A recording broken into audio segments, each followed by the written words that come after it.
ပြောတယ်လေကုန်ပြီကျွန်တော်တခုတော့ပြောမယ်ဘွာ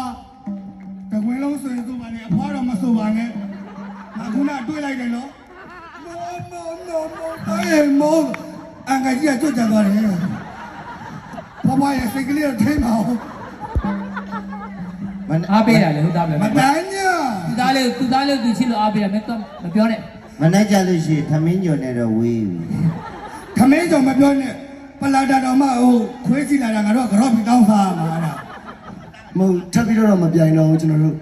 လူရှင်တော်တွေစုကြရတယ်ဆိုရင်တော့အချင်းကြီးကြည့်ပြီးတော့ပြန်ရမှာပေါ့အခုကပတ်စံမှမရှိဘူးရပါတယ်ဘယ်လိုပြောပါတာရင်ဒီမှာပတ်စံကြီးတဲ့လို့မြင်နေတာ